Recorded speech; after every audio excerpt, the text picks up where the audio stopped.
Hold him. Now you listen to me, you hillbilly punk who thinks the world's still round. I'm here to tell you it's not. It's flat!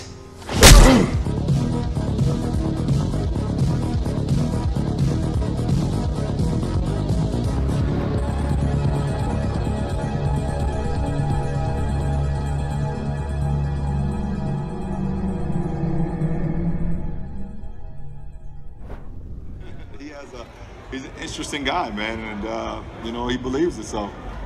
Kyrie, the earth is flat, right? Yeah. Yeah. So, whatever. Flat. That's news. That's news. Here we go. You are now tuned into the truth frequency. Your protection from deception. This is Truth Frequency Radio.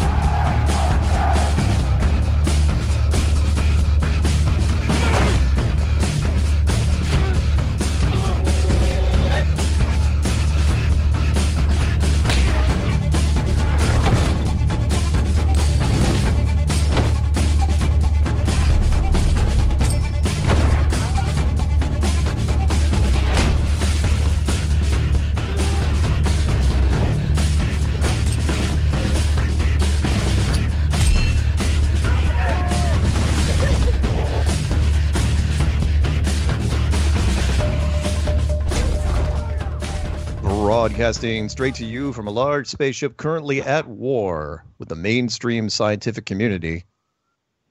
Meanwhile, the Peanut Gallery is hovering over Vandenberg Air Force Base, awaiting the latest lunch from Elon Musk. Elon is busy doing more final checks for their Falcon 9 rocket launch with an upgraded nose cone and broadband satellites inside. Funny how they didn't need this many checks on the Tesla Roadster CGI project. That launch supposedly is tomorrow, by the way, in case you guys care. Hello, everyone, and welcome to Strange World, where the truth is often stranger than fiction. I'm your host, Mark Sargent, the creator of Flat Earth Clues, which propose that all of us are living inside a Truman Show enclosed structure thousands of miles wide. Check it out at enclosedworld.com or just Google Flat Earth Clues. If you can't find it, well, then you're not very good at the internet. For those of you listening to this on YouTube and you want to hear the show live, as it happens, please go to Truth Frequency Radio for the latest schedule. Currently, the show is on Tuesday nights at 7 Pacific, 10 Eastern. And if it is not February 20th, 2018, well, then you're listening to a rerun. So, which means you're probably listening to it on YouTube. Quote of the day: God grant me the courage not to give up what I think is right, even though I think it is hopeless. Who said that? Chester Nimitz. I do believe there's an aircraft carrier named after him. We try to keep our quotes as pertinent as possible to the subject matter at hand. And yes, tonight is a subject matter expert night, and we will be taking calls probably in the second hour, but we'll get to that in 1 second. Quick announcements. The meetup in Colorado Springs. Looks like I'm attending. I've already got my plane tickets. It's going to be March 4th down there. I believe Bob from Globebusters is going to be doing a simulcast down there as well, which would be kind of fun. A brand new meetup. I just put the trailer out for that last night. I think it's the first one of its kind in Brooklyn, New York. Go figure. So have fun. All you people who are out in New York are going, there's no meetups out here. Well, now there is. There's one going to be in Brooklyn.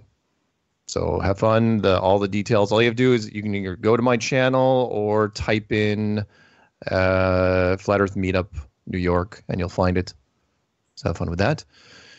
Challenges. Well, there's one that I know. It's the Mark Sargent Flat Earth Challenge. This is my personal declaration of war from Flat Earth against mainstream science. I, Mark Sargent, hereby put forth a challenge to any university, foreign or domestic, to debate or discuss the Flat Earth reality. The short version is this: you fly me in, take care of my hotel, and I'll face down any scientific body you put against me. My only debate requirement is that you have someone with a master's degree in a physical science either participating in or supervising the event. Accept this challenge and you will be treated with respect. If not, then you're just cowards behind... Wow, screwed up the last part of it. Cowards hiding behind empty equations. This is live. I don't get retakes. Sorry. This isn't like the Clues where I can say the same paragraph over and over until I get it right. Subject matter experts we have had so far. Let's rattle them off, shall we? United States Navy missile instructor, United States Air Force navigator, United States Marine Corps sniper instructor, a submarine chief, a artillery radar operator, Australian intelligence officer, American flight instructor, industrial engineer specializing in valves and seals, a career surveyor of 32 years, an international shipping expert, a corporate travel agent, an air traffic controller, a United States Army master gunner, an aviation and ground training combat expert, a USDA surveyor of 27 years, a 32nd degree Mason, an etheric science researcher, a commercial airline captain, a commercial airline co-pilot, an industrial vacuum expert, a merchant marine, an Army air traffic controller. That was last week. And this week we're going to do a United States Navy navigator. And before we do that, real quick, let's give out the phone. Well, I'm not going to give out the phone numbers yet, but I am going to read a quick email that this fine man sent me. I'll just read the first part, just to give you a little background. The title is called Retired Navy Chief, QMC, Navigation.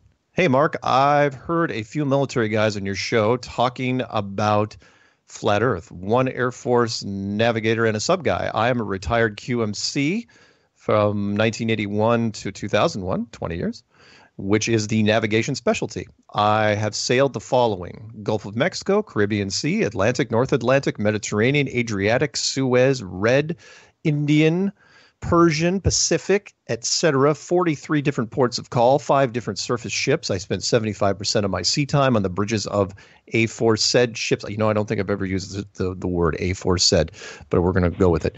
Ships observing horizons, lighthouses, ships, aircraft, meteor showers, lunar eclipses, etc. I used to say etc., and then people corrected me for that. Thank you guys for all the wonderful grammar and spelling lessons that I've had over the years. For many thousands of hours, I have done celestial, radar, visual, and other electronic navigation techniques. So it is my pleasure to introduce, and we're not, you guys don't even get to talk to him for the first hour. It's just him and me. John, oh boy, I didn't even ask you McClone? Yes, sir. You got it right. Cool. MC capital GLONE. That's I right. would imagine you come from Irish descent? Yes, my people are Irish, and I have some Cherokee in there too. Oh, nice. All right. So, how are you, my man? I'm doing great. I really appreciate you having me on your show. It's quite a privilege, actually, considering all your background in these things. No, I'm happy to have you, and your timing was perfect. It was great because you contacted me before you even knew that I was going to have the Army air traffic guy on. It's like things come in waves. For like the first half of my list, that list that I read, those guys all came in the first, I think, 8 months of my program. And then I had a stretch for like 6 or 7 months. I really didn't talk to anybody. And then all of a sudden, more and more people. So let's get to it. So you officially, you got it in 81 in the United States Navy. And you specialize in navigation. Now, I did not know this because technically QMC stands for Quartermaster. What's the C stand for? Chief. Okay, Quartermaster Chief. That's Quartermaster Chief in the Navy is much different than a Quartermaster in the Army. That's Quartermaster in the Army, they hand out towels and supply, stuff. right? Yeah, supplies. Yeah. They don't even hand out ordnance, I don't think, in the Army. Do they? The Quartermasters? Well, I wasn't in the Army, so I couldn't tell you for sure. I thought they were in supply. So I'm pretty sure like ordnance isn't. But in your case, you got to be involved in all things that were navigation and had a lot of fun with it, and that was really that's what you stayed in your entire career. Well, I have to back up a second and give a little correction, a little errata to that, because my first 4 years I was a seaman and a boatswain's mate. Oh, okay. So I changed ratings to quartermaster there after my 4th year when I re-enlisted. So oh, cool. It wasn't 21 years, 16 years. total navigation experience. But cool. I was on the bridge, driving the helm and that kind of stuff on lookouts for those first 4 years as well. And boy, it's flat out there. Okay, before we get into the flat thing, I got to mention, because the Peanut Gallery sends me messages all through my monologue, and I can't talk and read his stuff at the same time because he tries to throw me curveballs. And he kept wanting me to use, instead of my normal theme for this, he wanted me to use, and I'm sure you've heard this many times, the village people in the Navy. And it's like, yeah, I guess, since it's really the only pop song that ever had any Navy thing in it. I just don't think it wasn't me. I don't get me wrong. Hates that song. Yeah, I can imagine. The guys in the Navy hate that song. I can imagine. There's people that play it all the time for jokes and things get broken. Yep. Like little stereos get thrown in the drink. It's like, why'd you throw my stereo overboard? It's like, you know why. You don't even have to ask. Yeah, there's often intra-service rivalries between the Navy and the Marine Corps, especially because the Marine Corps is a part of the Department of the Navy. They're an arm of the Navy, and so we'll kid them about that, and they'll come back, well, we're the men's department, and we'll have a little chuckle, right? I had fun when I had the missile instructor and the submarine guy talking to each other in the same show. I don't know if you heard that one, and I always thought it was fun because the submarines call the surface ships the target fleet. That's good. The submarine guys are bubbleheads, kind of like the NASA astronauts. Nice. So let's kind of segue into why did you reach out to me? How did you reach out to me, and how long have you been on this journey? And again, super glad to have you talking about this. Thank you so much, Mark. Yep. So I really appreciate that, and it's been a couple years. Mm-hmm. And I first heard a teaching by a man named Charlie Kennan from Mississippi, a pastor, and he's actually a medical doctor. And he, in this one teaching, proved geocentricity from the Bible. Okay. Now, he is not a flat earther by any means. He rejects it, sneers at it, etc. But I was very thankful for that teaching, that I came to that realization after a few months of study with that. Mm-hmm. And then, of course, that if that's not true, then what else isn't true? Because that's a biggie. Right. And then that led me to examine flat Earth for about a year. I was, really in denial. I'm going, well, I know what I see. And but then I came across Brian Mullen's video. Oh, right. And that video, I can't remember which episode it was, but the Balls Out video series. Yeah, Balls Out Physics. Yeah. And he had that curvature formula. And man, I tell you what, there's just no getting around that. No. That's got to be true or it's not true. Right. And, I was looking at that, studying that, and finally I had to at least admit to myself that I was going to believe in this completely inane idea that completely went against everything that I understood and knew about the world that I'd sailed. Yeah. Yeah, and I'm so impressed. Yeah, and it would take you. You said it took you quite a while. It does not surprise me at all, because people that I talked to initially, I got to back up for a sec. Initially, I said that the people that were going to be super resistant to this would be astrophysicists and astronomers, for obvious reasons. It's like their whole career and lives is based on space. But then I find out that like amateur astronomers, they have a really hard time with it. But the other group that I was surprised me were people that spend a lot of their lives at sea in boats. And mostly it's because of the whole boat going over the horizon reinforcement. Right. You see that enough times, and that's gospel. It's like, yep, there goes the boat over the horizon. Must be a curve. And my cousin, who was anyway, she's retired now, was a career yachts person. I'd say yachtsman, but I think that might be sexist now. I don't know. Me too. That whole transfer. Anyway, sounds like a great job. Yeah. So the she was a career yachtsman, and in fact, she specialized actually in the galley. She cooked. She cooked gourmet meals, but she also did the stuff up top. She learned, all the stuff up top. Right. And she was like, she still will not. She's just dug in her heels and said that nope, I've seen it. She goes, I've seen the boats go the horizon. There's a freaking curvature. Again, because she wants to see it. The whole George Orwell thing, which is like, you think you see, it's like all you have to do is hear it once. It's like, oh yeah, you don't see the boat anymore because it's gone over the curvature. It's not that it shrunk into this tiny little dot. So yeah, I'm impressed that you that it took. Well, I mean, a year though. That's even longer than me. It took me 9 months. Well, it's not just ships going over the horizon. It's land masses, it's lighthouses, towers, buildings that they're disappearing. And something that really helped me after I kind of understood the curvature formula and how it's just so defeating to the whole idea is the X and Y. If you take like an X and Y axis in your axes in your mind and lay it down on what you're looking at, and the Y is, let's just say the Y is running along the horizon, or excuse me, the X is running along the horizon, the Y is a bearing from you directly perpendicular to that horizon that you're viewing. Well, as the ship travels over the horizon, this is a thing you can lay on your sister. As the ship travels over the horizon, you should be able to look along that horizon and see that same curve, but you don't. Right. That just puts things in 3 dimensions. Because you can look to the left and look to the right a long way. Right. And just looking to the horizon as it comes up to your eye, you see that ship disappear. And then the videos, of course, that are all out there that, a guy puts a zoom lens on the same ship that just disappeared. Right. And there it is right there, the hull up. We would call it hull down when the ship is disappearing, but you magnify it with the proper optic.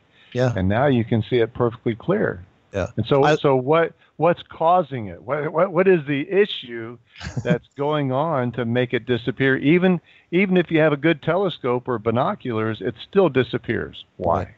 Yeah. And now, of course, it's easier to explain to people. I know that most people live on cell phones, but I love large monitors, and anyone that's ever worked in a development setting or you're doing anything with graphics, it's like, look, you back up from an object fast enough and clear, straight enough from on a computer, and eventually just shrinks down to the single size of a pixel. And then when it's too far, that pixel just blinks away. Right. And that's what we're talking about. I know there's some optics. Look, let me ask you this real quick, which is, you probably heard some of the other people that were talking on various shows that I did. Were there any times where you were looking long distance and you were kind of puzzled at seeing things at a great distance with any of your optics? Absolutely. We wouldn't think about that. I don't know why we wouldn't think about that, because I guess it's just it's just a given. It's just a presupposition that you're making when you're out there. Right. We would have they're called big eyes, and they're huge optical things that we could see very, very long distances with. And we could see lighthouses at 55 miles and that kind of thing. Yeah. And I don't know why you don't put it together. I guess because we all just assume it's round, and right. Somehow through refraction we can see it or something like that, but never really thought about it before, during all that whole experience. So, how many people even know? I mean, I'd guess that 99% of the people on the street, probably even more, 99.9% do not know the curvature of the Earth formula. Hell, I had to learn it. Anybody in the flat Earth community had to learn the curvature formula. So I did too. Yeah, if that formula isn't in your head, whatever you see is what you see. Yeah, like you said, it's a given. It's like, oh yeah, because I know the big optics you're talking about, those giant binoculars. Right. They're massive. They're bolted onto things, and they're kind of like the ones you see. They're only better versions of the ones you have to put a quarter in on top of buildings. Back in the day. They're a much better version, but they are similar to that. You're right. Yeah, yeah, and you're seeing things at these distances. And you're going, oh, I can see it. It doesn't cross your mind that you shouldn't be able to see it. You just say, oh, well, there it is. And you don't do the distance. It's like, oh, that thing could be 30, 40 miles away. Mm-hmm. So that's right. Amazing. Yeah, it really is amazing that you can operate in that kind of mindset and not put the two and two together.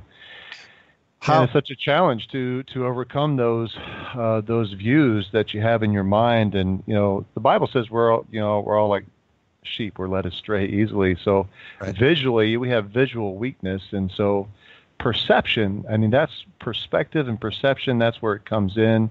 You were mentioning the computer going down to a pixel, and that's just the vanishing point. Yeah. Anywhere you look on this in this realm that we exist in, it comes to vanishing point, and that's just the way it is with optics. And when you view things, the way God designed us to view things three-dimensionally. Exactly. And the atmosphere, look, the design of this place is extremely clever. To where, because people, one of the interesting arguments people say, well, why can't you see Japan from San Francisco? Mm-hmm. And I throw at them, I say, well, because what you're breathing in it looks invisible, but it's just invisible to, close range. I go, you go out to a certain distance and you're looking through soup, because, water is H2, 2 parts hydrogen to 1 part oxygen. And we're breathing in 4 parts nitrogen to 1 part oxygen. So you're looking through a soup. And so, with my argument, you probably heard me say this. It's like, look, you pull that atmosphere off, you turn that into a vacuum. If you had the right optics, I think you probably could see that far. If you had a big enough telescope. The only thing that's stopping you, and you guys can look this up, long distance photography, world record photography, long distance photography on the internet. I think the world record is 200 plus miles, give or take, before, and that's pretty high altitude. That's when it's getting pretty thin. That's like peak to peak type stuff. Right. Well, other things that people may not be accounting for is out there on the ocean, you might have 5 feet to 20 foot, 40 foot waves going. There's storms. There's rain fronts that are coming through, not to mention just the humidity that you were kind of talking about there a moment ago. Right. There's things that are going on in that atmosphere. Yeah, sure, it's clear for 4, 5, 10 miles, no problem. But you start getting past that, even if you could see it, you're going to have all this interference with your optical perception. Yeah. So. The Navy guy also told me that he goes sometimes at night, and he said he couldn't really go into it too much because it's kind of classified, and if you can't, that's fine. He said that infrared, using you could use some long distance infrared stuff, and he's going, look, we could see ships with infrared at 30 plus miles. And he goes, look, infrared doesn't lie. A mirage will never show up on infrared. And did you ever get the opportunity, or is that sort of, you went to bed usually at night? No, we had watches 24/7, brother. Oh, okay. No, I wouldn't really talk about that. I'm not going to say it's classified. So it's just not something I really did that much. Oh, okay. We just didn't use that kind of gear very much. We did have it once in a while, but not very much. And if you had to take experience with it, if you had to take a guess, let's say, and I just ballpark it for me, how far were you ever coming up on a landmass or a lighthouse that you were, somebody said in the map, it's like, how far out is that thing? And somebody said, that's 50 miles. Anything ever surprise you as far as the distance that really caught your eye? It's like, holy smokes, we can see that. We can see a landmass and we're not going to get there for hours.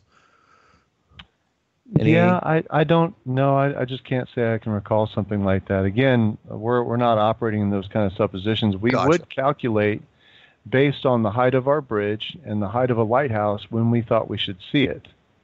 And we did regularly see things before that calculation, but I can't say something that really wowed me or, and it would be the lookouts looking for it, not really me very often, because we would just be kind of ramping up the navigation details and so very busy getting ready to come into port. So got it. Hey, we've got 3 minutes to the break. I want to ask you, because you mentioned from a spiritual standpoint, had you spent any time on any of the Flat Earth Christian sites like Zen Garcia or Rob Skiba or Robbie Davidson or any of those guys? Well, I have watched quite a few of Rob Skiba's videos, and I did one of, I can't remember which Flat Earth conference it was. Maybe it was in Amsterdam. When he was when he was over there. Yeah, and he mentioned April 15th, I think, 2015, where you had him on your show, and I said, oh, that's interesting. Yeah. And so I've been watching Rob's stuff for a while, and like I said, I just recently stumbled across your interviews with the guys that were involved in the military, which is what prompted my email. So, yeah, but other than that, no, not really. I've been getting on some of the Facebook groups and, just really trying to there's like layer after layer of this kind of onion idea. And as a Christian, my worldview is that God's word is true. I don't care what you're saying. Right. Yes, I know you have all this science, but the same scientists that tell us the Earth is a globe and we live in a heliocentric solar system are the same guys that say we came from the goo to the zoo to you, right. And the same guys that tell us a Big Bang made all this, right. And it's just ridiculous, and I don't believe them.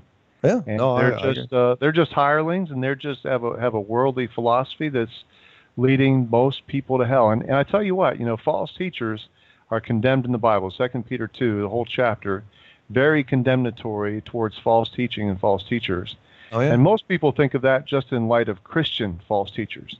Yeah. But there's false teachers that are professors, parents, all kinds of false teachers out there. So, sure. We as human beings under the mighty hand of a holy God who created all this intense, marvelous creation we're looking at, we got to walk carefully. I agree. Absolutely agree. In fact, Rob, it was kind of a symbiotic relationship with Rob and I where he got me. I ruined his life April of 2015, and he loves to throw that slide up there, which is great. I thought initially that he had thrown that slide up there just for the conference we had down in Raleigh, but that wasn't true. He shows that slide everywhere. But at the same time, because of him, I learned more chapter and verse regarding this because, he's got that great website, testingtheglobe.com, where he goes through just about everything you can think of. He goes, look, it's a flat earth Bible. He goes, you can say what you want about Isaiah 40:22. He goes, but it's a flat earth Bible. And so it's been interesting for me because, flat earth brought me back into spirituality when I fell away from it. When I got to, we got 15 seconds when I get this point across real quick, which is when I went to college, it's like, wait, there's other religions, there's other things to learn. And then for years and years, I really didn't get much into it. And then flat earth reminded me, it's like, oh yeah, by the way, God built this. Amen. So anyway, we're going to go to our first break. And when we come back, we're going to keep talking with the United States Navy Quartermaster of Flat Earth. So 3 minutes. Hang tough, guys.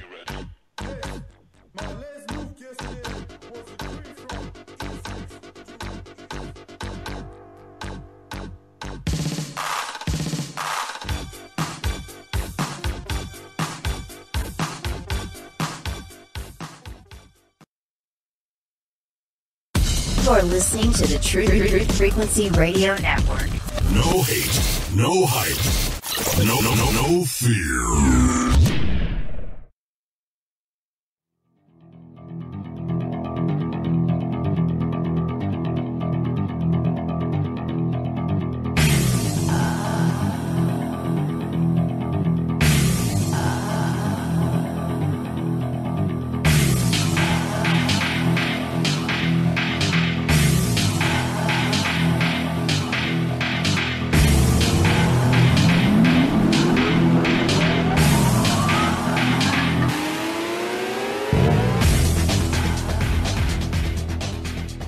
Welcome back to Strange World, Part 2 of 4. It is Subject Matter Expert Night. And we have United States Navy Navigator John McClone. Still with us. Hey! So, a couple quick questions I thought of during the break as I was just rattling around some of the info. One is, what was, out of all the oceans you were on, what was your favorite? Probably the Caribbean. It's very beautiful, pretty blue, very salty though. Oh, Caribbean nice. Sea is very beautiful place. Bermuda, down Haiti, Saint Thomas, St. John, St. John, right? Yeah. All those Saint Islands. Wonder why they're called saints. I can't imagine. I probably there was some religious influence there. Probably sure. It's funny because I was down in St. Thomas years ago, and I remember some of the Navy ships pulling in, some of the bigger ships. I don't remember some of the smaller ships. Ooh, I got Deathly Hill there in St. Thomas. Did you? Like for a week. Well, I was still drinking then, and I was very much a drunkard. So a sailor who drinks. Yeah, imagine that, and cursed. But a pina colada is a horrible story. One pina colada. They had warned us before we went into port that, hey, don't drink the water here. And I drank the pina colada. I asked for a glass of water because it was too sweet, and I chugged it down. Like, oh, I'm not supposed to drink this. And I was sick for a week.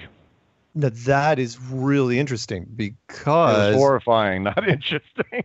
Well, no, because when I was down there, and I'm going to blame my grandparents for this because they were trying to broaden me.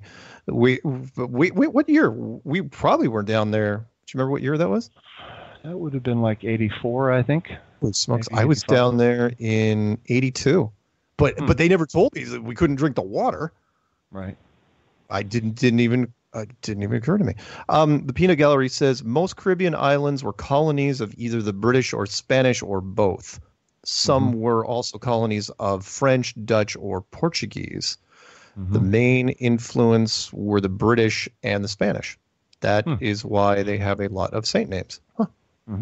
Makes sense. You know, the Spanish would have probably brought in the Roman Catholic Church, and there you go. Brits would have brought the Anglican in. So yep. One of my favorites, well, it's a little bit off, was Barbados. And what I thought was interesting about Barbados was because, again, these people, when you come from America, you notice a few things that the native population didn't. And when I was in Barbados, everybody there spoke with a thick Irish accent.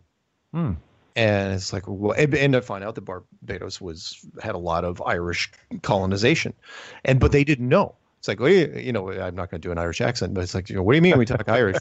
And I go, you do. You guys have a really thick Irish accent. You guys know. It's like, no, why? How do we know this?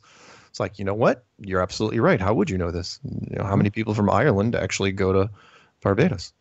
Probably not. Okay, so here's a really good couple verses while we were on the break that I looked up. Okay. And you've probably heard these already, but in Isaiah, yep. 40:22, it's he that sits upon the circle of the earth, inhabits thereof are like grasshoppers, that stretches out the heavens as a curtain, and spreads them out as a tent to dwell in. Well, so that circle of the earth is one Hebrew word, but there in the same book in Isaiah 22:18, talking to Israel, in rebellion against him, he said, he will surely violently turn and toss thee like a ball into a large country. So I really thought that was interesting when I found that through one of the flat earthers mentioning it on one of the boards somewhere. Man, that's great. Rob went off on that. In fact, that is the only, I challenge anybody to everybody brings up that verse. I mean, it's committed to my memory just because everybody that tries to say, okay, the Bible is a spherical earth Bible, they come at me, because of that. They go, 40:22, and Rob Skiba was the first one, and just about everybody in the Flat Earth community who's a Christian will say, no, it's a completely different word. Circle and ball are different words. There's no, which is why we correct people whenever they say, well, you're stupid, you don't think it's round. It's like, look, a dinner plate's round, a hubcap is round, my dining room table is round. You can only use ball, sphere, or globe. And yeah, you're absolutely right. No, when the Bible is a flat earth Bible, no question. I mean, how many different, I don't want to go off on a tear here, but like the earth is fixed and stationary. There's so many references to that. The firmament, Genesis, for God's sakes, it's the first chapter of Genesis. The firmament which separates the waters above and the waters below. But the one that did it for me was a Werner von Braun's headstone. Do you know that one? I saw that picture and I don't remember. Okay, yeah. So I'm looking through, all the crap, and because Werner von Braun, he's one of the architects of this whole thing. And I don't mean like the architect. I mean just architect of NASA. And his headstone, I was really surprised that it wasn't this huge, this big bust of him, bigger than life concrete, with a rocket in one hand and in the other hand pointing to the sky. No, it just said the year he was born, the year he died, and then it says Psalms 19:1. And I was like, I have no idea what Psalms 19:1 is. You look it up, and it says, and the firmament shows his handiwork. Mm-hmm. And I thought that was really interesting. It's like, why would quite literally, the father of rocket science, why would he be talking about a domed structure? And I know you're not sold on the whole dome thing yet, and I get that. But why would he be talking about a domed structure that covers the Earth? Why would he be quoting any Bible verses at all? He's literally a rocket scientist. You don't hear Neil deGrasse Tyson going off on using verses, nor do I think Carl Sagan did. I think he did it either. Mm-hmm. So let's talk about. I'm sorry, you were going to say something? Yeah, I was going to address the enclosed dome thing. Yeah. Because I've been finding things the last few days. It's really interesting. Tesla had a great drawing, what he envisioned the dome to be like, and how the firmament's acting like an engine of sorts, where the sun and the moon are going around and generating electricity, and the North Pole or axial area that's full of magnetism. We already know this. Yeah. There's lots of ore there, magnetic ore, in that specific area of the plate or plane, whatever you want to call it.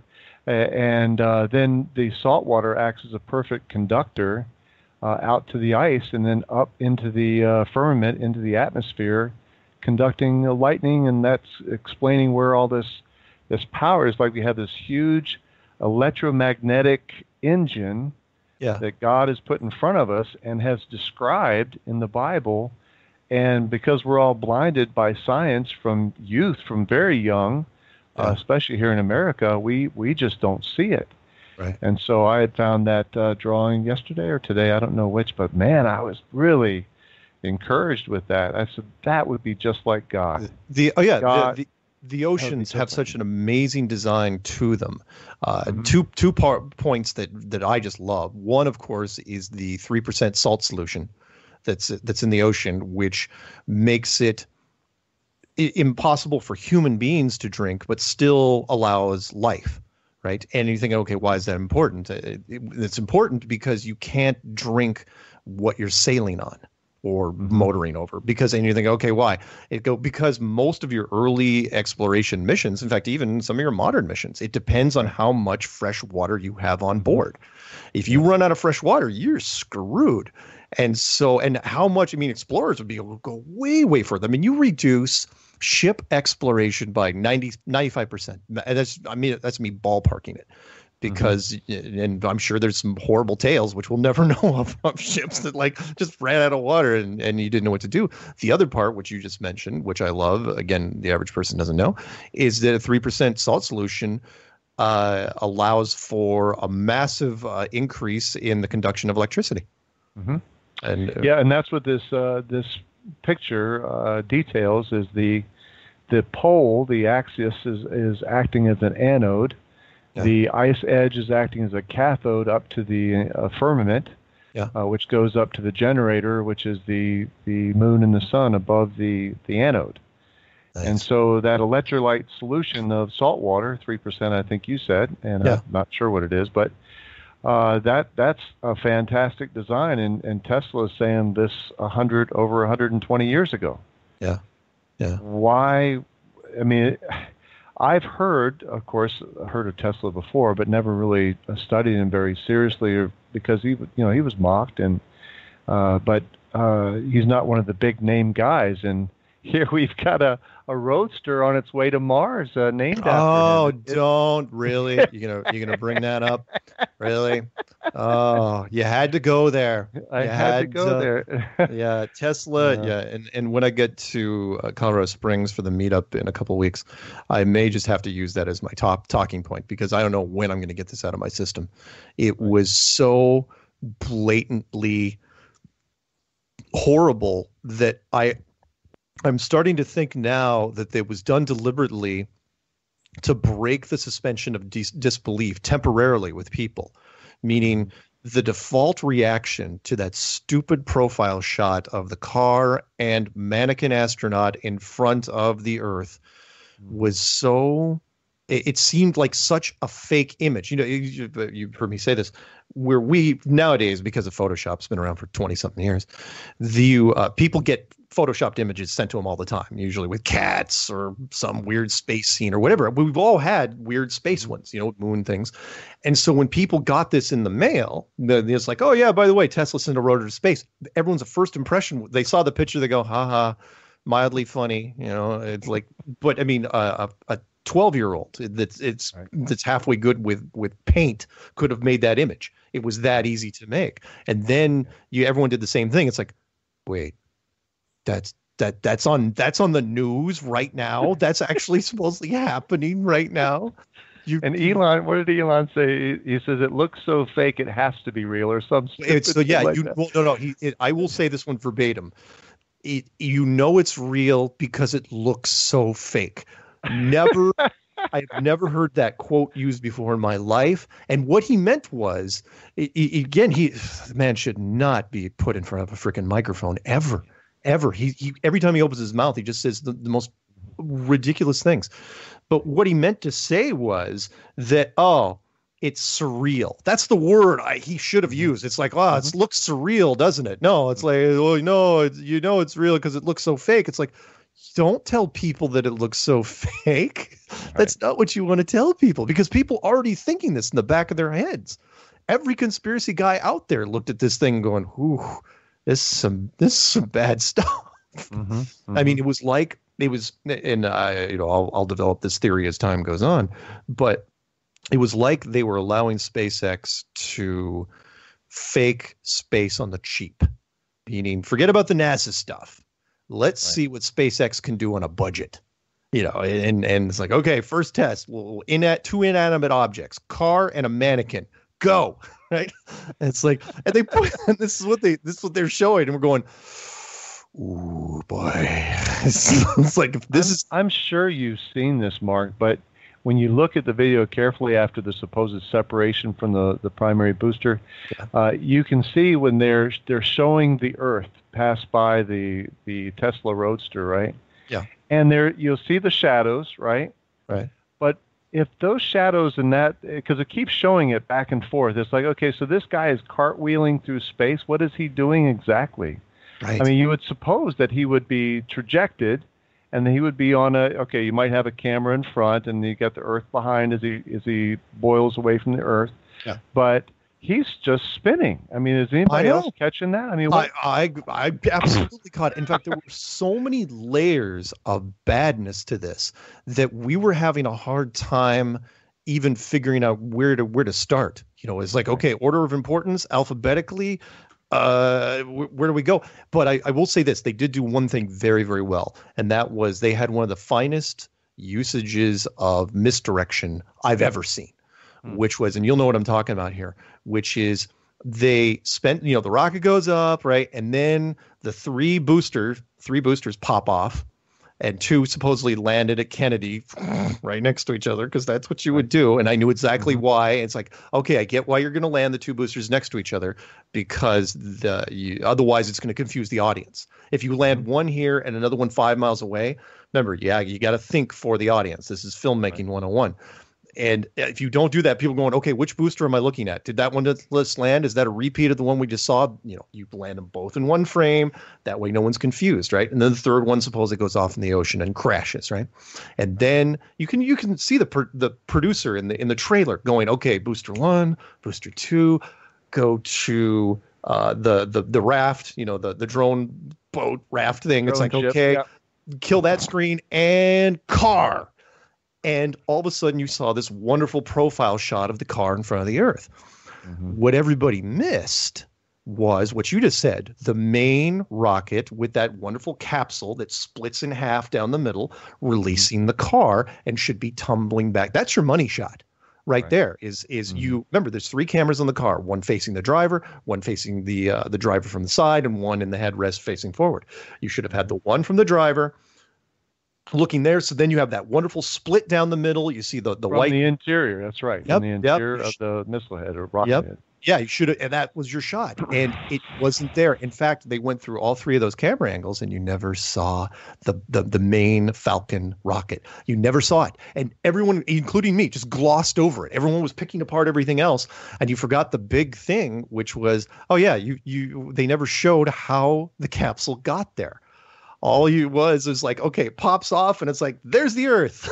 It's like, David what? Bowie music. Let's go. David Bowie music. It's like, okay, where's that David plane? Bowie music, right? What? It is David Bowie, right? Yeah, David Bowie, Starman. And of course, the little film references, again, not to go off on a tear here, but I got to mention these couple things. Science fiction references, like Don't Panic on the dash, where the nav screen is. That's straight from Hitchhiker's Guide to the Galaxy. Starman, that's David Bowie. The feed was literally called Starman, which can also be the movie Starman with Jeff Bridges. Oh my God. But the thing that really messed me up was the logos. And I know people are going, what do you mean the logos? I'm going, look, even if you didn't get corporate sponsorship, which you could have done so unbelievably easily, everybody would have wanted to get in on this, considering the camera coverage. SpaceX and Tesla logos were nowhere to be found. 3 cameras. That thing should have been a walking billboard for Tesla and SpaceX. Tesla's a public company, and they're hurting right now. They're having a really, really hard time. Go figure, electric cars for the rich. Who would think that they would have a hard time? But SpaceX is not a public company. Why aren't you promoting this thing? So anyway, anyway, the point is they're going to have a really, if social media is the one that is going to give them the consensus, now we can do it in real time. It's like people believe it. You can mine that data. Well, what are you going to do remember, because this was the first part of that moon mission he's talking about, where he's going to send 2 tourists to the moon and back. We're not going to land, but anyway. Sorry. You see, shouldn't have brought it up. Yeah, I don't. I wasn't even aware of the. I mean, I've heard things about SpaceX and that kind of thing before the shot, but it really was all kind of coming together here in the last few weeks. So, anyway, I did want to ask you a question before we take the next break. I was trying to find. I had found them and then I lost them. I've got to start organizing this stuff better. But in my folders, I had found the distance traveled along the edge of the Antarctic continent. Right. You have there's some guys from the 1800s, 1700s who were, they're captains. They got to document their voyages really well. Right. And I was hearing, if I remember right, like 63,000 mile voyages along that ice perimeter there. That's what I had heard. That's what I had heard as well. And there are conflicting testimonies, as you know, because there's like a yacht race down there that supposedly goes around it, but yet when you look at their path, they're not going around it. They're going around the Horn. That's not going around the continent as it's charted out. I agree. I think the 61,000 mile reference you're speaking about is the Captain Cook. Is that the one? Where they were just traveling, going forever. I mean, 60,000 miles by sailboat. Like a 2.5, 3 year journey. Yeah, that's a long way. There's a couple of them, not just one. Right. I have to look it up during the break to see if I can find it again. I believe it. I do believe it. I think Antarctica. In fact, somebody sent me a wonderful chart. Remind me, I'll send it to you after the show is over. Somebody sent me a bird migration chart. And they were showing out where birds migrate around the continents, and they put it on a Mercator map. And a friend of mine stretched it into a flat Earth map, and they do not cross any of those oceans. They except for the northern ones, the northern hemisphere oceans. The southern oceans are just like the aircraft. No one goes across those things. Right. It's I just sent an engineer friend of mine. I have to pray for him, but an engineer friend of mine who's also a pilot. And, he's a very dear brother, and he is very nice and cordial about rejecting the ideas. And I've only laid a few seeds on him, but right. I sent him, I think it was Flat Earth Clues 7, the long haul. Was that the clue? Right, yep, 7. Long haul video. I sent number 7 to him and said, what do you think about this? So, that's something I wanted to share real quick, too, is that when we're sharing these really what is controversial ideas with our family, our friends, our sphere of influence in our individual lives. We have to be careful not to do it going overboard with it, because you can really alienate people. Yep. And people need time to think on their own and kind of reason it out for themselves. And especially Christians can be really really hard to work out these things with. Yeah, but so the regular sinner can too. I understand that. People are people. We're made in the image of God, whether you believe it or not. And so there's a thought complex that has to be dealt with. And all those experiences and all those things come into play. And so I just want to encourage the audience to really think about that carefully as you share, not to overshare. Plant a seed, maybe water it later on in 3 months, and pray about it. Just pray that they would say, let me take a look and see what all this craziness is about. I absolutely agree. In fact, it's funny you mentioned that. I wanted to bring this up in the beginning because you talked that you were into geocentrism, and I'm not sure if the pastor you had listened to had mentioned the movie. I think it came out a couple years ago now, called The Principle. Yeah, we tried to watch it.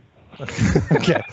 Well, here's an interesting thing. The producer of that movie contacted me just last week. Robert Sagenis, I think his name was. Mm-hmm. And he contacted me through a mutual friend of ours up in Canada, and I didn't know it was him. I didn't know it was his team that was contacting me, and then I saw in his email, and he goes, "Oh yeah, by the way, I'm Robert," and he goes, "I don't know if you've seen what I do." And I was like, "Oh, I know exactly the stuff you do," because he hated us, because our stuff came out. Flat Earth really started ramping up about the same time, shortly after that movie came out, 2014, I think. Yeah, and he thought that we were doing, it was a psychological operation. It was being done deliberately against him. And we were, I and all these other people were agents, and we were subverting the principle of movie and geocentrism. And I try to tell him, going, look, we're not an enemy of geocentrism at all. In fact, all we're saying is like, look, you're saying that Earth is the center of the universe. Mm-hmm. I totally got that. I'm just saying it's a really small universe. That's the only difference. And he's, you can imagine, because he's so steeped in space, that he has a hard time letting go. What you were mentioning about people is that when you bring it up to him, you got to be careful. And a rule that somebody told me is like, find out if they really, really believe in the American space program, the American moon missions. If they do, you might want to start with that and not bring up flat Earth. Right. Because there's a lot of really good evidence against all that nonsense that NASA has done. Oh yeah. The Apollo. It's amazing though, watching people. It's kind of like fingers on a cliff. They're reaching for it. And I've literally had people say, "Okay, fine, the Apollo program was a piece of crap, but you can't tell me that the ISS is fake." And it's like, okay, well, if you're going to go that far, and it's like, okay, fine, the ISS is fake, but satellites, those are totally real. And it's like, why are you holding on? People don't want to let go. For some people, it's too much of a jump. It's too much of a reach, because I love sci-fi stuff. I was enamored with space for a long time. Space really does kind of cultivate the imagination. But it is only a backdrop. I try to tell Robert. He goes, "Can I use this stuff in a article I'm writing?" I'm going, "Yeah, you use whatever you want." I told. You can imagine what he's going to do with it. And I said, "Look," I go, "It's just a stage. It's just it's just lights in the sky." I go, "Why is this so hard? I mean, you come from a film production background. How could this be, and if I get interviewed with people down the road, that if I'm in a television studio, that's the first time I'm going to tell them, going, look where we are right now. You're sitting in a studio. Why, just make it bigger. That's all you have to do."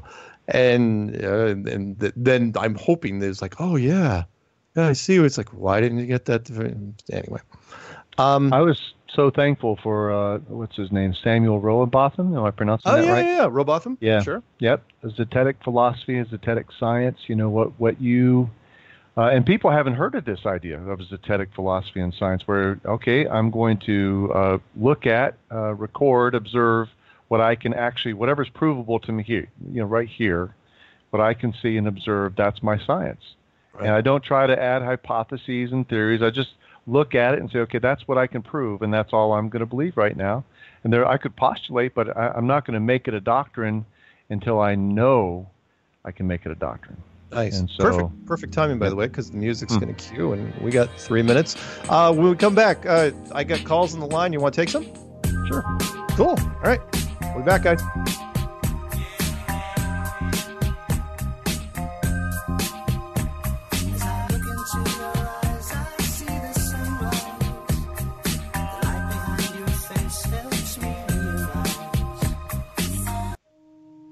Hi everyone, it's Chris Gio here, founder of This is the Truth Frequency Radio Network. We are TFR. Truth Frequency Radio.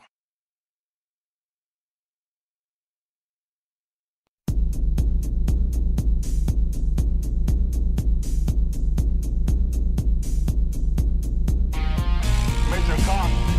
Major Kong. Primary target the ICBM complex at Laputa. Switch all receiver circuits to CRM discriminators. What's cooking on the scrapboard? Nothing. Alright, tell you what you're gonna do, old buddy. You're gonna give Elmo and Charlie a flash and bump everything up to condition ready to stand by the core on your base. Major Kong. Major Kong. Hey, what about Major Kong? Clear and plain and coming through fine. What about It's great to be fine. What about Major What's Kong? happened? You see the string in my leg scarring. What about Major I Kong? never told you. Hey, what about Major Kong? Welcome back to Strange World Part 3 of 4. It is Subject Matter Expert Night. We have retired Navy Chief John McClone. John, you still there? yes, sir.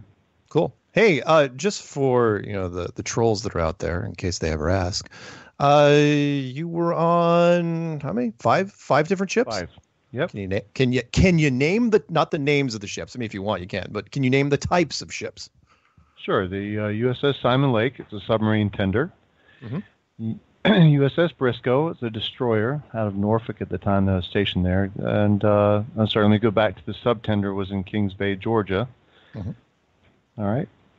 And then I was in Mayport on the Adams-class destroyer, USS Sampson, DDG-10. Cool. And then I was on CG-70, which was a cruiser, USS Lake Erie. Some of those pictures I've given you feature those ships. Nice.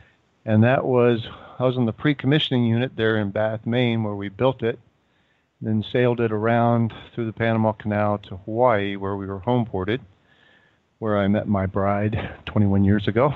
Aw, that's nice. Isn't that nice? It's nice. Yeah, and that's cool.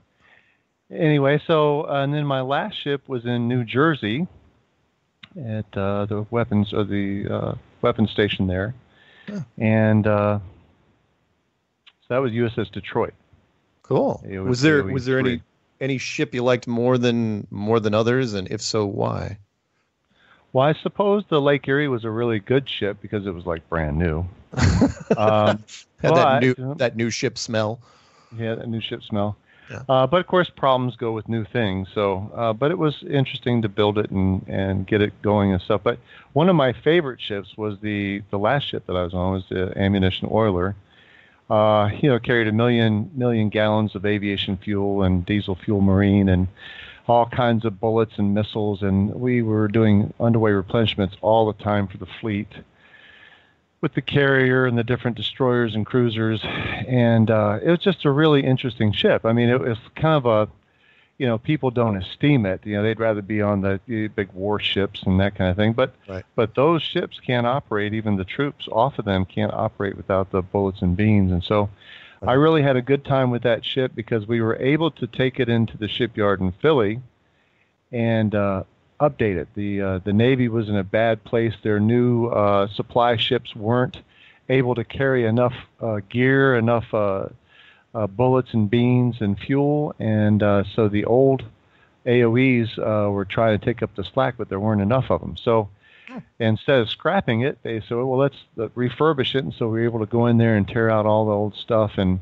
put in new things, and at that time, we had put a new. Of course, they had really nice systems now, but at that time it was just up and coming, where we were getting electronic datum, electronic charts. Right. And we're able to use computers. And we had 3 computer stations installed on the bridge, one for the captain, one for the officer of the deck, and then navigation officer, and then one for the chart table. And that thing would get us down to 9 meters of accuracy, and we could put the length of the ship in there and all that kind of stuff. And so with the GPS feeding it, and that's a whole other subject, GPS, oh, yeah. Global Positioning Satellite System, but with the GPS feeding it, we were able to basically navigate in and out of port without us there. So unless, of course, we lost power, and then, of course, without power, you have a problem. But so, yeah, that was I think, probably my most enjoyable tour, is my last tour on that ship. Nice. That's cool. And of course, we haven't seen this in modern times, but I would imagine a ship packed with ammunition and jet fuel would not do well after, say... we did. We did a lot of fire drills. I can imagine. Right. I can imagine. Yeah, not just fire drills, but it's like, well, you know what? If a missile hits us or a torpedo, you're probably not going to have to worry about much, because it's good. Big fireball. Yeah. So you guys were doing a lot of the big cannon ammunition as well. Mm-hmm. Oh wow! Oh, yeah. Good Lord. Yeah. But those are divided up still. You got the powder bags or whatever you call them, and then the no, they don't use that anymore. Oh, they don't use those anymore. Oh no, they don't use those powder bags anymore. Oh, okay. Yeah, we never resupplied any battleships on the tours that I did with the Detroit. Not that I'm aware of. Okay. All right. So, hey, did you want to comment before we take any calls? Did you want to and thank you guys for hanging on the line, Houston, Beverly Hills, and New York. Did you want to comment on the GPS system? Well, no, but I did want to talk about something else if I could. Sure. Real quick, we talked about the XY axis or graph on laying the one axis along the horizon, and then realizing as the ship curves over the horizon as you see it, you should see the same curve along the other axis along the horizon. Well, when you do that curvature formula, that 8 inches per mile squared. Say again? 8 inches per mile squared. Yes, 8 inches per mile squared. Thank you very much. Yeah. I was trying to think of the guy's name, Brian Mullins. Oh yeah, Brian Mullins curvature formula. Yeah, the curvature formula. And what I did was when this is really sticking in my craw, I said, well, what if I was really high? What if I was up in a plane at 36,000 feet? Right? And so just maybe your sister might listen to this show and she might think about this. Okay, if I'm in a plane at 36,000 feet, I should see a long way. Well, you can go to any online horizon distance calculator, and at 36,000 feet, you can see 232.6 miles in one direction. Okay, so you got that thought. So imagine I'm a pilot in the cockpit of this plane, and I look to my left over my port wing, right? And I see 232.6 miles that way. I look to my right off my starboard wing, and I can see a total of 465.2 miles from that height. Right. Okay. So again, now we're no longer at sea level. Now we're up here. Now let's do that XY thing again. Okay. So we're going to run one reference along the horizon, one reference this way, and it disappears into that vanishing point we talked about before. Right. Right. That edge, it disappears to that edge. Mm-hmm. And then we see the horizon laid out flat in front of us. Now, why is that important? Because at that height, here's the numbers that you come up with. So you take 465 squared times 465 times 8 over 12 will give you a total of rise and decline of 144,150 feet. Okay. Okay, so keeping that in mind, at 36,000 feet is what we're flying at. If we look over the port wing, we should see from that horizon, we should see it rise up an amazing 72,075 feet to what we're looking at in front of us. And then it should decline the same amount to the starboard wing. But that's not even close to what we see, is it? I know. No, it's not. I think that's a really fantastic way for a layperson. I'm no big smart guy, but that as a layperson, that I go, wow, that if that curvature formula is true, and we know that it is because it's math, and it's their own thing defeats itself. You're absolutely right, and most of the and I do agree with you, where the average layperson should be able to understand it. Unfortunately, I learned early on that is not the case. Seriously, I'm not going to say, I try not to insult the general population, and people say, oh, they've been so dumbed down. I try to say, no, they're more focused on other things. They're just fluff. Right. But I've seen it too many times, and honestly, I was one of them. I forgot most of the algebra, because that's what we're talking about is algebra in high school. Forget about geometry or trig. When you tell somebody, I've seen it so many times, you go up to them and you say, yeah, 8 inches per mile squared, right? The second you say squared, all of a sudden their eyes start glazing over. They start having flashbacks to junior high or freshman year in high school. It's like, holy crap, this is that algebra crap that I barely made it through only because I cheated off the guy next to me. They don't have a clue. And I say, no, it's like 8 inches per mile, like sort of like 32 feet per second, falling off something. And they don't get it. And it's like, you really have to. So what you're saying, absolutely great. Perfect. I get it only because I've been in this so long. Your average person on the street, they just can't understand the concept, which is like, look, you're looking over the other side of the hill. You're looking over the other side of the hill. You shouldn't be able to see it, or side to side. The bend should be there. Or as the missile instructor guy said, look, we're targeting ships at 50 miles. Ship to ship with a beam radar, or 2-degree beam radar. And because there's no way we should be able to hit those ships. But we do what we do, and it's like, well, people just shrug their shoulders. It's like, well, we're hitting it. Fire. It's like that's all you think about. So anyway, hey, let's do this. Let's have some fun. We got 15 or so minutes. Let's grab some calls. Some of these people have been on for a while. Let's see who picks up. Let's grab guys are listening out there. Let's grab 713 first. It looks like it's out of Houston. Here we go. 713, you're on with Strange World and a Navy navigator. Are you on? Yes, thank you so much for taking my call. Hey, no worries. What can we do for you? Hey, well, I'm a little nervous. You don't have to be nervous. It's just, it's you and me and the Navy guy and maybe 2 or 3 million people. So don't worry. Navy guy's nervous too. Yeah, I got you. Yeah, thank you so much. Listen, I was looking at my Google history just to check, and I've been examining this, I guess, since about February 15th. So I'm, what is that, a week into it. You're only a week into this, and you're calling my show? Holy smokes. Okay. I mean, I hope that's all right. Oh, no, that's fine. That's fine. What do you got? Terrific. Yeah. Yeah, no, so I've really been enjoying it. I wish I had a specific question, although you did set up my comment, and I wanted to hear your thoughts about it. I've been thinking about it lately. I was great in math and took calculus in high school and so forth, so I didn't have a problem with 8 inches, times miles squared. But it seems to me that the really advanced math, Einstein's relativity, all of that kind of stuff, and I really enjoy watching stuff on string theory and all that.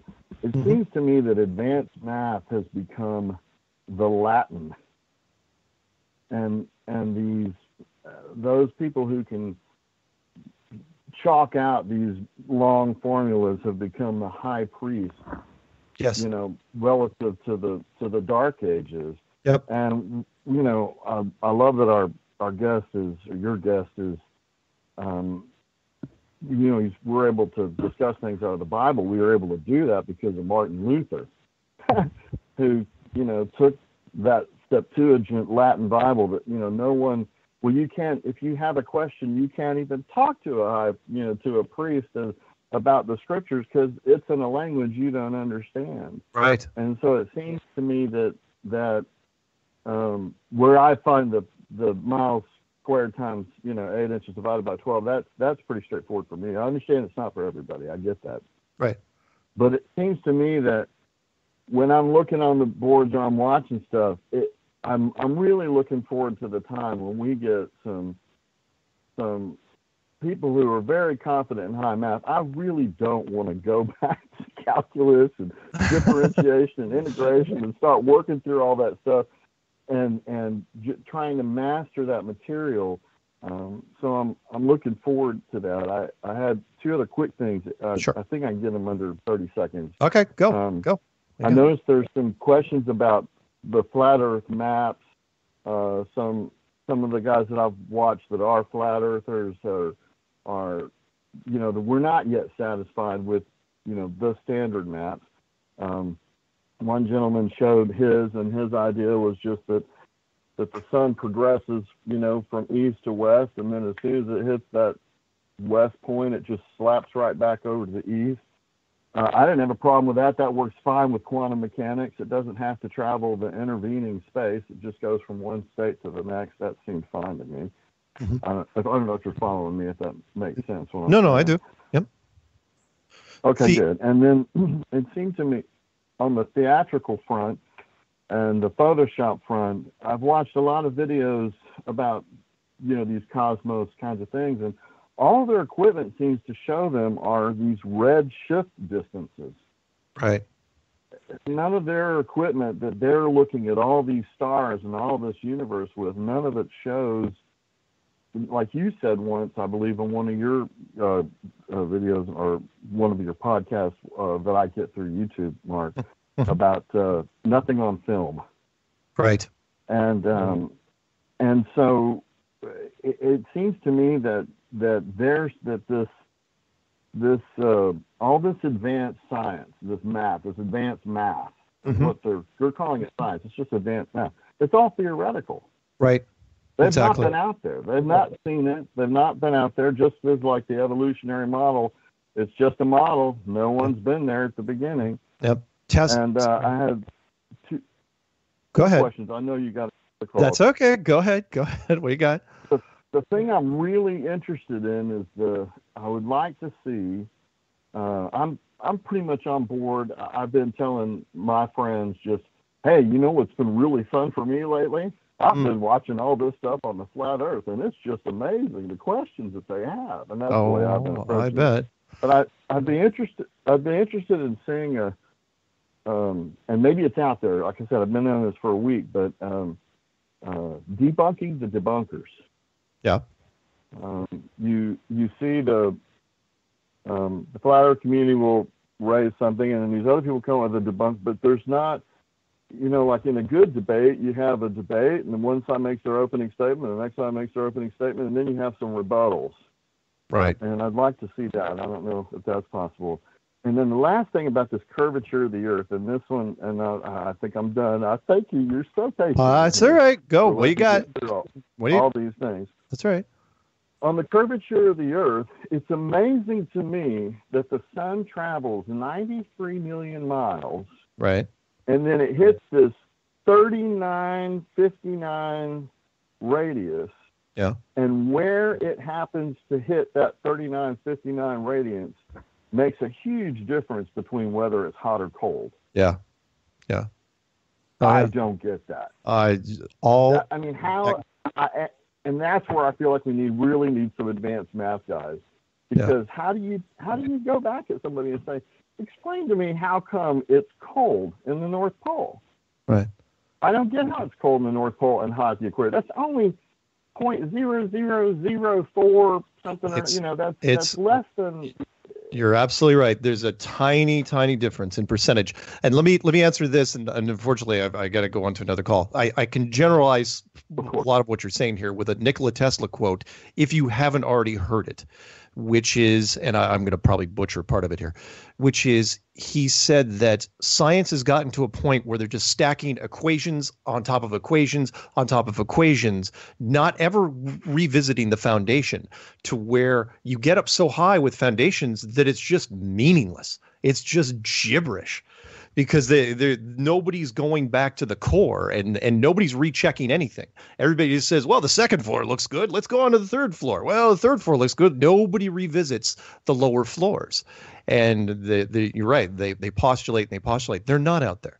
They're just taking a wild stab, which is why I made that point in the clues where I said, don't tell me what the core of the Earth looks like, which is supposedly 4,000 miles down when you've only drilled down 8 miles. You can't. I'm sorry to interrupt you, Mark. Has the caller watched your 12 clues? Oh, I would hope so. Did you actually? I know you only been in it 5. Oh, well, if you've only been in it in 5 days, have you actually watched the Flat Earth clues that I made? I didn't feel like I needed to. Holy smokes! What are you doing, man? I've enjoyed the subject matter experts. I've listened to all these subject matter. I've listened to I'd say 30 hours. I've listened to it all day. All right. Well, do this, man. Do this. But I was. Oh, go ahead, sir. Dude, I know I gotta send you off. Unfortunately, I've already got my people yelling at me. Go ahead and go, if you've been to my channel, go to Flat Earth Clues and watch it. It's really easy. It'll probably put you to sleep. Don't listen to me with your headphone in the ears. The subliminal stuff that could get really creepy.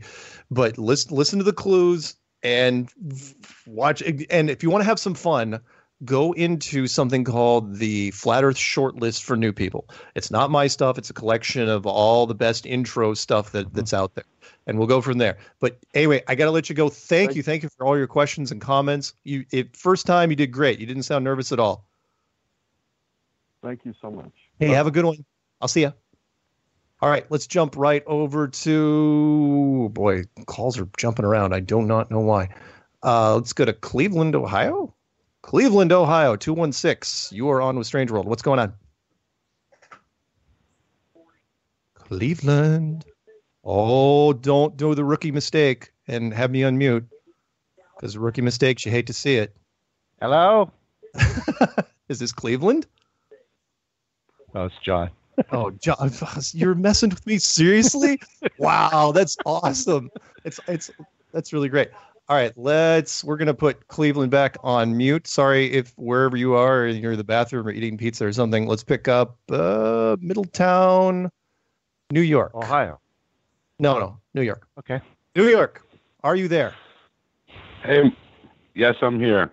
I didn't want to pull a rookie mistake. Good, because you had me on mute? Yeah, of course. Nice. What's what's going on? I don't want to be rude in case you accidentally unmute me. You excited? How's it going? How's it going, John? Happening. Good, man. How are you? Sorry, I'm talking over you. Go ahead. Sorry. Just excited. This guy's great, man. I love listening to him. Good stuff. I was that curvature XY axis with the horizon and the rising 70-something thousand feet. That's the best way to put it, I think, when the argument from the plane comes up. Right. That was just perfect. I love how you put it. Can I make a plug, Mark? Sure. Okay. On our website, JesusPreacher.com, you can go to a link called Confronting Conspiracies, and on that link has the blog post I did with laying all that stuff out. So you can pull it off. Oh, with all the math and numbers? Yeah, with all the math and try, as a source of memory tool or something. Excellent. That is what convinced me from geocentricity to, putting all that together and figuring, that it's not that hard. But like Mark was saying earlier, when you start talking about formulas, people's eyes, they glaze over and stuff. So, but yeah. It's a really dramatic number. I mean, 70,000 plus feet. Yeah. That's a huge hill. Wow. Hey, Mark, yeah, you never. I think that's the perfect thing. Mark, you never commented on the Brooklyn, New York meetup. Oh yeah, I'm not sure if I'm going to be able to make it. I'm pissed. It's a Sunday. Dude, are you kidding? I thought it was Saturday. It's Sunday night. I know. I'm having issues. I'm trying to jumble things and reschedule, and all right. It's a pain in the neck having a life. These guys are pretty excited, Yeah, so I'm curious to see. And I want to go. Apparently, they said if this one goes well, they're going to fly me out for the next one. Nice. I don't know who they are. I don't know. Some sort of, they had thick Russian accents. But I still want to go. Sounded like organized crime. Yeah. No, I want to go. I was worried it'd be like an FBI sweep. All right, Flat Earthers, let's go. Into the paddy wagon. All right. Yep. Definitely. Nice. Well, we got. Hey, I have a quote for your guest. Okay, and then I'll get off the line. No, you got 2 minutes. What do you got? Right. All right. He has inscribed a circle on the surface of the waters at the boundary of light and darkness. Job 26:10. Oh, very nice. Good one. I've not really heard much chapter and verse from you, and I have a follow-up. No. From the Peanut Gallery. Ready? Go for it.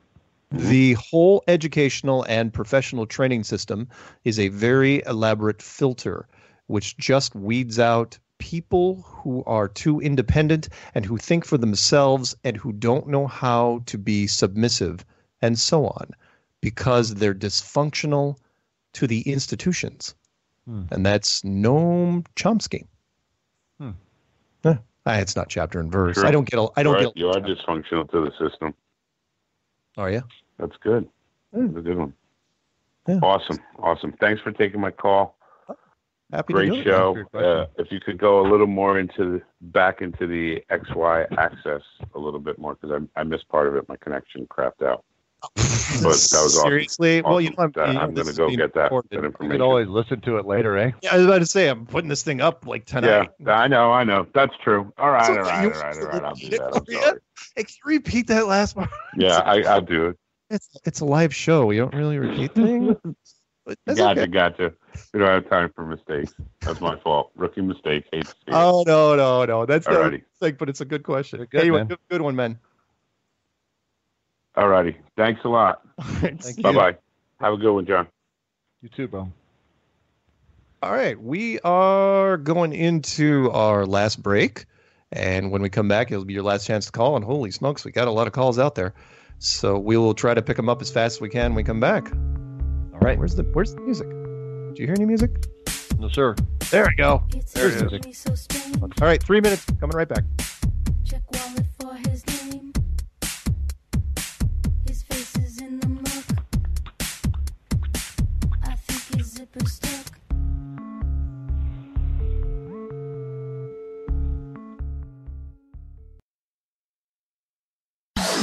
No hate, no hype, no fear.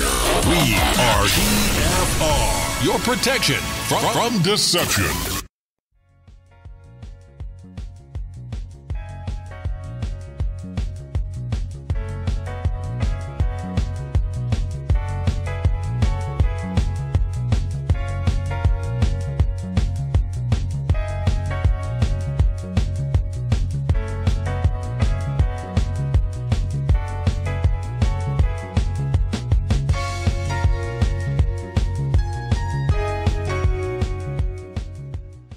Welcome back to Strange World, part 4 of 4. It is subject matter expert night.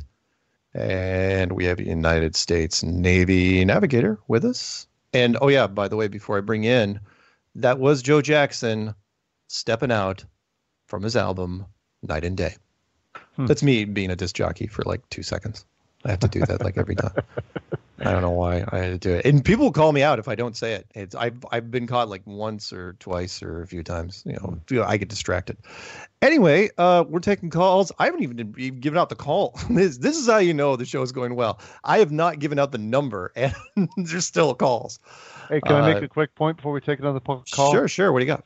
Okay, so I just kind of figured this out today, but of course I had information while I was in the Navy about the Tropic of Cancer and the Tropic of Capricorn and the equator based on the globular model. But just to give you a little background, each degree of latitude is about 60 nautical miles or 69 statute miles, okay? Mm-hmm. And the Tropic of Cancer and Tropic of Capricorn are both at 23.5 degrees north and south respectively, okay? Okay. So why is that important? It's important because the sun moves up and down. The summer solstice is at the Tropic of Cancer in the northern latitude, where it's at its highest, right, according to apparent views that we're seeing here. Mm-hmm. And then it travels down to equinox at the equator, and it keeps going down to the southern hemisphere, the Tropic of Capricorn. Now, here's why it's exciting. It's exciting because when you get down to the Tropic of Capricorn in the winter solstice, you no longer have light up at the Arctic Circle. The Arctic Circle marks the edge of sunlight. Okay, so why that's important is because that's one direction, and how far is that from that zenith point of the sun above the Tropic of Capricorn and the edge of the sun, because it's no longer rising in the Arctic Circle. You follow? Right. Yeah. Okay, so at there, we have approximately 1,615 miles, statute miles, of sunlight visible in one direction from that sun towards the north, towards the Arctic Circle, okay? And it ends.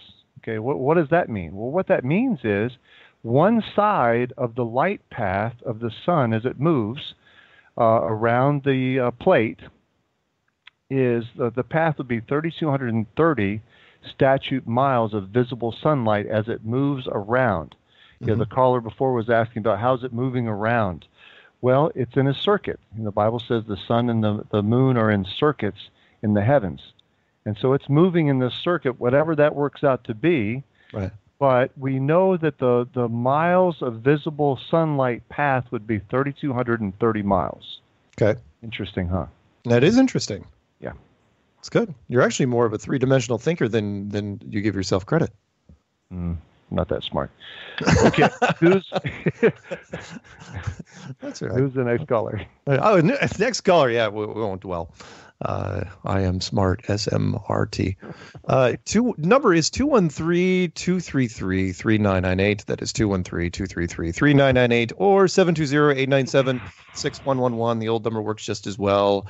And if you're in the UK, you're probably asleep, but I'll give out that number anyway. It's 44203-393-2871. All right, let's pick up, looks like California. 510 area code. 510, you're on with Strange World right now, and I got a funny feeling I know who this is.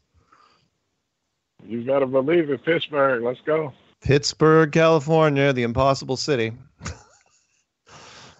What's happening, man? What's going on? Oh, man, as always, man, enjoying the show. And I guess you can say it's a double pleasure when you have the experts come on and they share their analysis and their research and their observations. I really, really appreciate, those episodes. And as I stated last week, I'll state again, I thank you, sir, for your contributions that you have made to the arguments to boast, all claims and so on and so forth. And the thing I really, really just want to touch on, I mean, you got callers now who ain't been in this thing long, and they're calling, Yeah. Versus, I mean, it's 2018. This topic, we shouldn't even be talking about this. This shouldn't even be relevant. Nope. No way, shape, or form that this should have any relevancy in 2018. So for those closet individuals who are on the fence and those who don't believe, because we know they listen. We know this now. Yeah. Who are listening? Just put all the other preconceived notions away and just think about it. It's 2018. Why in the world would people be regressing in that? Now, I understand that, it's a lot of things going on in the world and people sleeping. I get all of that. But to regress in something that we have supposedly believed since forever long it's been taught, why would we be regressing like that? Yeah. And when you talk about all walks, whether you're coming from a Christian, whether you're coming from an atheist, and obviously once you get in this, that atheist thing started to get a little bit tough, whether they believe in aliens, whatever. You got all walks of life, crazy, weird, whatever. When they start to look at this, they start to question it, and that has a whole lot to it. And then, like a lot of people say, the fact that people get so upset and want to fight you over it. You really have to take those things in consideration. Yeah, can I address something you just said, brother? Yes, sir. I have a friend of mine. We just baptized him about a month and a half ago from Ohio, and he came to Flat Earth before he came to Christ. He was an atheist, but he was examining this information and coming to the reality of geocentricity and flat earth and all these things which were destroying his atheistic arguments. And then after that, then he came to Christ. That's praise the Lord. That's great. That is. Wow. So I appreciate all the believers out there in this cosmos that we're looking at. But I would encourage all of you that aren't trusting Christ as your Lord and Savior now to really examine that, because he claimed that he was the truth and the way and the life. And if the world and the worldlings have been lying to you, to all of us, about all these things, the devil's in charge. The Bible says that the prince of this air is ruling in this place, and so he's influencing people of power to do that things which are evil, to all these cover-ups, all these secret things that God wants to expose. And one day the Bible says he's going to come out of the sky with his mighty angels in flaming fire, taking vengeance on those who know not God and do not obey the gospel of our Lord Jesus Christ. These shall be punished with everlasting destruction from the presence of the Lord and from the glory of his power. That one verse right there, and that's in 2 Thessalonians chapter 1, verse 6. In that one verse, that should put the fear of God in any person. But you know what? 100 years it hadn't been preached in these churches, and that's part of the problem. It's good. And let me throw in what my 2 cents real quick, which was something that Rob Skiba said, which I didn't cover in the clues. I covered the Tower of Babel, and I don't remember the chapter and verse where in the second coming everybody gets to see him at once. It's like, and Rob's going, how does that work on a globe? And I actually had a caller come in and say, well, they'll be able to see him because of cell phones. If they're on the other side of the globe, I'm going, that doesn't count. God doesn't need that. It's like, really? That you're gonna use cell phones? You're gonna mix that in? Then they shall see him because of thy cell phone? No, it's not gonna happen. Anyway, Well, I'm not going to take up too much time. I'm just going to put my shout outs and a comment on the back end. Shout out to my big brother Mark. I love that dude like nobody's business over in New York. To hear my big bro over there calling in with a quote, with a biblical reference point, that speaks for itself. With that being said, right there, and he know how I feel about him. To Candy, I don't want to leave nobody out. I haven't talked to Karen B in a while. I love you. And special shout out to Kathy Dunson, aka TT Kathy. We're starting to be able to talk a little bit more now, and I just really appreciate her spirit and the person that she is. And I'm gonna end my call with this: for the Most High, God is my rock, and He's my shield, and He's my protector, and in Him I should fear no one. So, with that being said, let's keep it flat. Once again, I'm enjoying the show, and we're gonna keep on spreading this truth and let the chips fall as they may. Y'all take care. All right, have a good one. God bless you. I'll see you. By the way, and I see Karen in chat. Just he made a shout out to Karen, and he's already gone. I don't have to mute him. Karen, look, if you want to roll with me, you better break out some 7.62 NATO. That 5.56 crap is just not going to cut it. All right. Sorry. People, you can go after the AR-15 all you want. I don't care. It's like 5.56. I hate it. I've hated it ever since it was introduced. I was not in Vietnam. I'm just saying. Okay, let's go to Illinois, 708 area code. 708, we got time for a few more callers. Are you there? Illinois, oh boy. Hello? Hey, you're on with Strange World, live, you, me, Navy guy, about, 10 million people at least. So you better... Yeah, how you doing? I had called in last week. My name is John Smith, calling from Chicago, Illinois. Hey, what's going on? I'm doing pretty good. I had just seen a video they had put out. A guy named Elon Musk. He's so-called supposedly put his car inside of space. Oh my God! And when I had commented on the video with a guy, we was talking about these things. He's saying that the United States has over 6,500 satellites in space. Well, I said, okay, well, if that's the case, when this guy supposedly put this car into outer space, how is it possible if the Earth is supposed to be spinning at how many miles they say it is? How is it possible for them to have take that single snapshot wouldn't that picture of the Earth come out blurry? And how is it possible for that card to come out, clear as it came out? I said, no, that's not nowhere near possible. Absolutely right. Law of photography, and that is everything can't be in focus.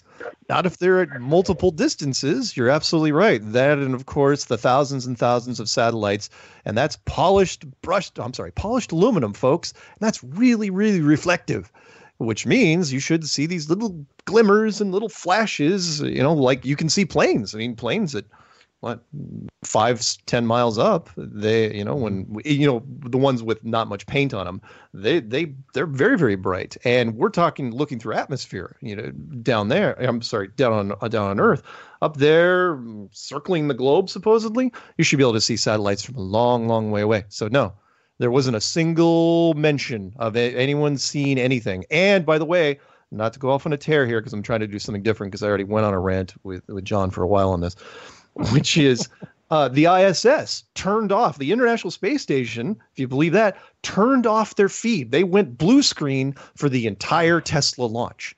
It's the entire process, and they did that deliberately, so that way they had an excuse. It's like, well, we had no idea our cameras were off.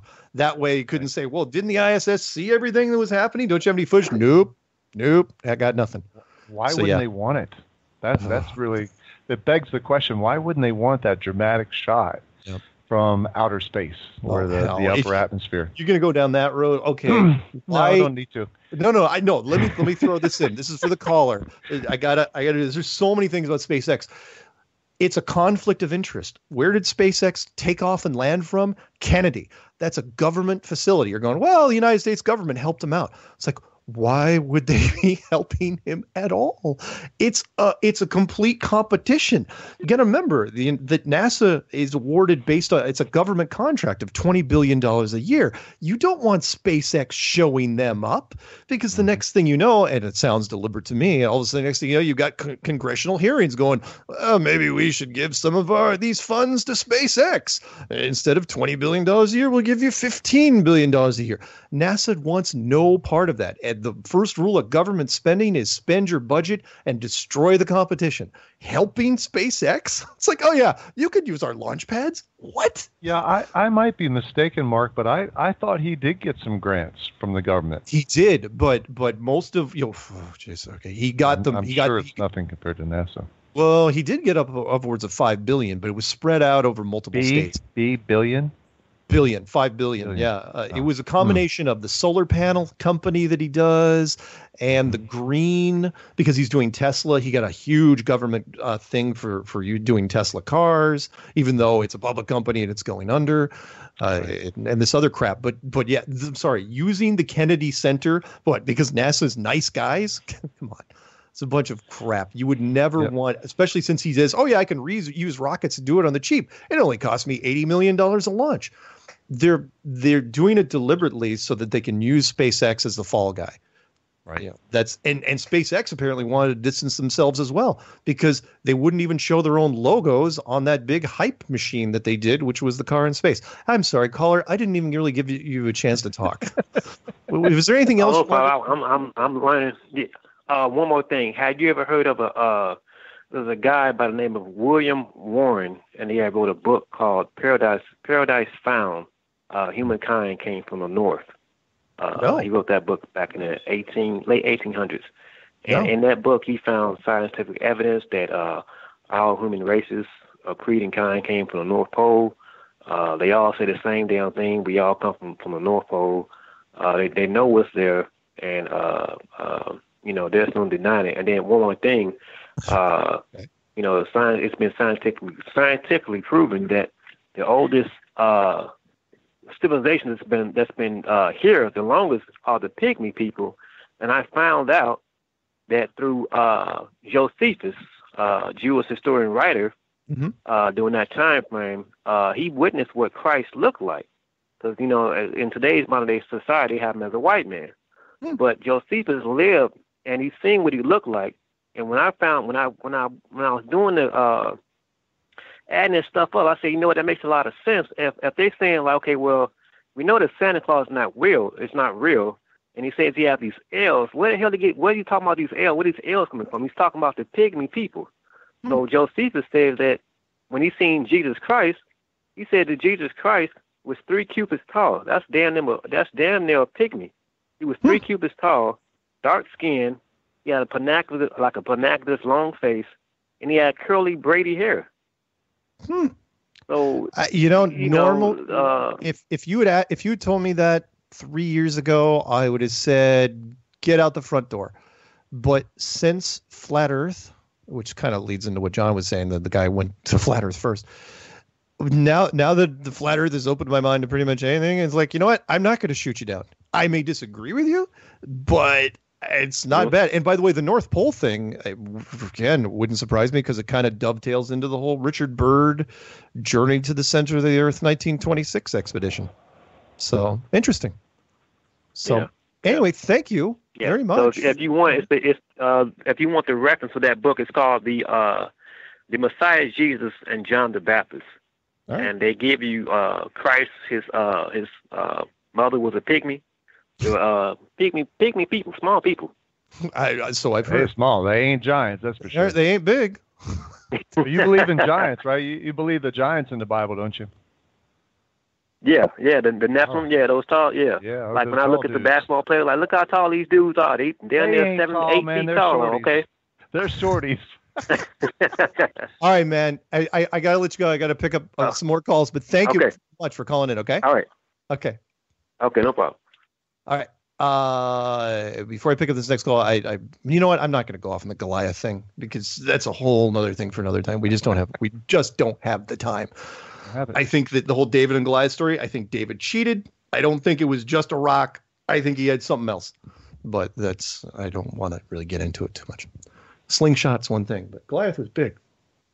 Let's go to 612 area code. I think this is up in Minnesota, up there, near the Iron Range. Cool beans. Yeah, Yadder Hay, Minnesota. Hey. Hey, Mark. Wesley States, Flat Earth News. Wait for it. Go. Wes from Flat Earth News. That was a terrible sigh.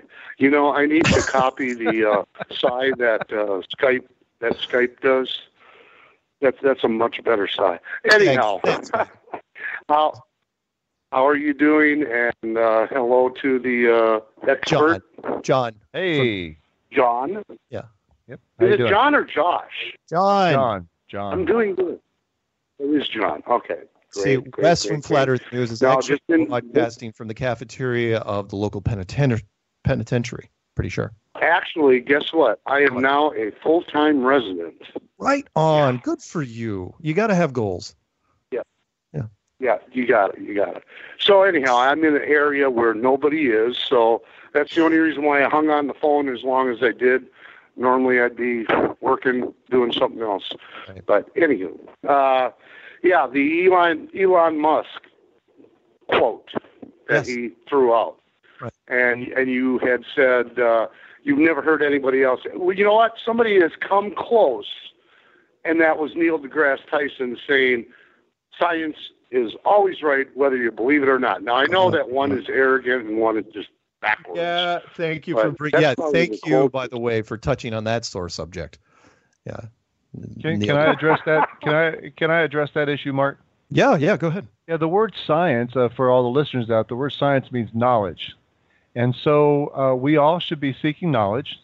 And the Bible says that God will give us a knowledge, give us a better knowledge, not worldly wisdom, but godly wisdom. We trust what he says and believe what he says and then obey what he says, and God will be pleased with that. Nice. It's good. And and as far as if Neil deGrasse Tyson ever utters those words in my presence, I will immediately throw at him William Kelvin, the father of thermodynamics, who also said that airplanes were impossible, and he had no faith at all in the Aeronautical Society. When I think it was 3 years later, we were putting them in the air. And it's like, and even then, the scientists were still dragging their feet. I think it was Popular Mechanics in 1910. I mean, this is after we were already in the air. They're saying, there's no future in aircraft. Nope, never going to happen. Killing me. Science is right. Yeah, they're fine. probably, science is still doing that, though. I know. You're just not hearing about it. They just mix everything. Yeah, it's like, fine, you want to tell me the boiling temperature of water at sea level? Fine, I get it. I can test that. The other stuff you're talking about? No. No, you can't just put your stamp on it and say it's absolutely scientific fact. No, you've made a lot of mistakes in your time. That's why I declared my war on science. Plain and simple. I'm just going to take my fight to him and say, look, I don't care what side panel you have put me against. Put me 1 on 5, 1 on 10. I do not care. Line me up. At this point, like what Nathaniel was saying earlier, it's like, why in 2018 are we talking about this? Because you can only hide the truth for so long. And then eventually, like a big beam of light, it's going to show itself. There was a really it's funny. good... You can't if I encourage the caller... hang on. You can't say that they're eventually going to screw up, because we've been seeing their screw-ups for 60 years. Well, I would say even longer than that. I mean, if you go back to Tesla is really an important source for me. I'm finding he's got a lot of really good information. If you go back to Tesla, and he had like over 200 patents, you'll find some things that he was coming against the science so-called community, the scientific community, and relativism. He believed in the ether, AETHER, if I remember correctly. And that ether is something that radio waves, light waves, sound waves has to travel through. In a vacuum, sound doesn't move. Right. Does it? Things, those sine waves that are all around us, the frequencies of our universe as we know it, must have something to travel through. And that's why the whole Einstein's relative theory is trashed by Tesla's work. And he was trashed at the end of his life and end of his career. He was trashed out by so many people, and he's really someone we can go back to refer for some really good information. Agreed. Agreed. And let me throw in Peanut Gallery wanted to throw in this quote for you, Wes. Science is right. Scientists are wrong. That's from Peanut Gallery. Amen. So. And I was just checking on that last caller's statement about, can I go on a tangent for a second, Mark? Oh, yeah. You got about 60 seconds to do it, though. Okay, 60 seconds. So the last caller talked about Josephus seeing Jesus and he was black. Problem, and I'm sorry, caller, I had to check this out. Josephus was born in 37 A.D. Jesus died in 33 A.D., 34 A.D., so he could not have seen him. And if he did see him, he'd probably be too young to remember him. So whoever that book was, I'm not sure it's a good, reliable source. You want to test all things, check all things. Don't just believe things you've heard. Yep. Hey, Wes, say something clever before you go.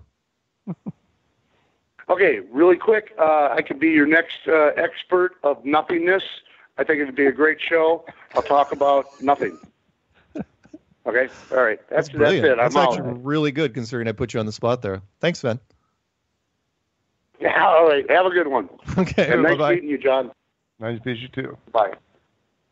All right, so we're coming up at the end of the show, so go ahead and plug your website before we head out of here. We got 1 minute from now before the music goes. Well, the show went really quick. I really appreciate you giving me the opportunity. Our website is JesusPreacher.com, and it's mostly Christian stuff, but the stuff on conspiracies and this flat earth geocentricity, the limited writing that I've done and other writings that I've referred to in this broadcast are on that website under a link called Confronting Conspiracies. So wonderful. Perfect. That's great. And thank you for all the people that called in. I know we didn't get to any emails, but it's not going to break anybody's heart. Thank you especially to John from the United States Navy for coming in and being our subject matter expert this evening. And who knows what will happen next week. We'll be here, same flat time, same flat channel. And as we're rolling to the music, John, don't hang up. Because we'll let the station thing play out, and then we'll figure out what's going to happen after that, okay? Okay, great. Thanks so much, Mark. Hey, my pleasure. Music. There we go.